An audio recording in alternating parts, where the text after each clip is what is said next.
عقل حیران اور ایک ذہن میں پوری طرح سے الجھن، چہرے پہ وحشت طاری ہو گئی، بالکل دکھائی دینے لگی، صاف ظاہر ہونے لگی کہ یہ تو بالکل قبر کا عذاب ہے، اس میں تو اب کوئی گنجائش نہیں، کوئی شک نہیں سمجھنے کی کہ یہ قبر کا عذاب ہے، کوئی ویسی آواز ہے۔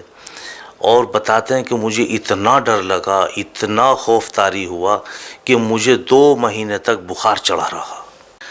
آج ہم لوگ جو قبر کا عذاب ہے وہ زبان سے تو ادا کرتے ہیں، لیکن میں سمجھتا ہوں کہ یقین میں کہیں نہ کہیں کمی ہے، کوتاہی ہے، جبکہ قبر کا عذاب جو ہے برحق ہے۔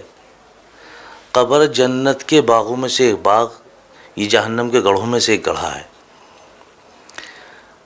حافظ ابن رجب حنبلی رحمۃ اللہ علیہ نے اپنی کتاب احوال القبور میں لکھا ہے کہ میرے ایک متعلق تھے، تو وہ میرے پاس آئے ایک مرتبہ اور انہوں نے مجھ سے ذکر کیا کہ حضرت میں کل اپنی زمین پہ سے کام کر کے آ رہا تھا، تو راستے میں نے دیکھا مغرب کا وقت ہو گیا اور راستے ہی میں ایک مقبرہ بھی تھا، تو آپ نے سوچا چلو نماز یہیں ادا کرتے ہیں، ورنہ تو آگے جائیں گے، گھر تک پہنچیں گے، مغرب کی نماز قضا ہو جائے گی۔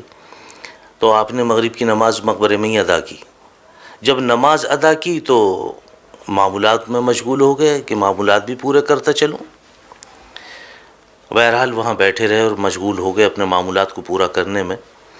جیسے جیسے یہ اندھیرا چھانا شروع ہوا، ویسے ہی ویسے وہاں سے کرہنے کی آواز آنی شروع ہو گئی۔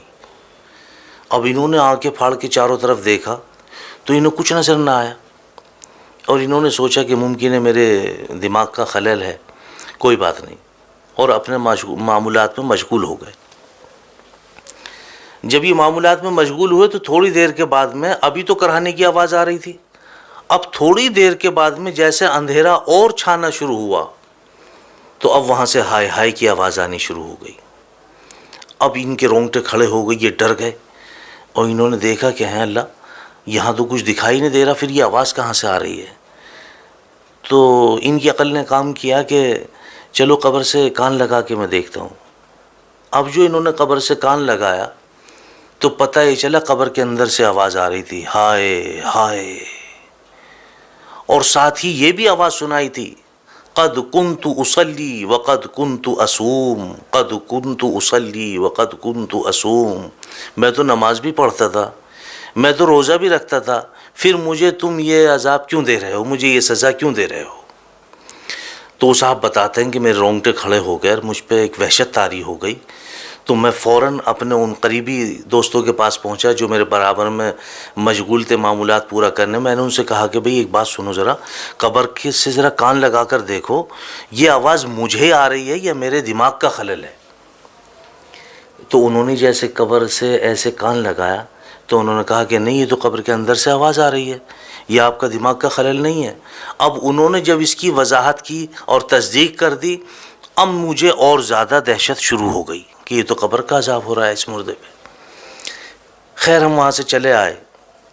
اگلے روز وہ بتاتے ہیں کہ میں پھر اپنی زمین سے کام کر کے چلا، تو میں نے نیت کر لی کہ میں آج بھی مغرب کی نماز وہیں ادا کروں گا، اور یہ جیسے اپنی زمین سے کام کر کے واپس لوٹے، اسی مقبرے میں انہوں نے پھر مغرب کی نماز ادا کی اور اپنے معمولات کو پورا کرنے میں مشغول ہو گئے۔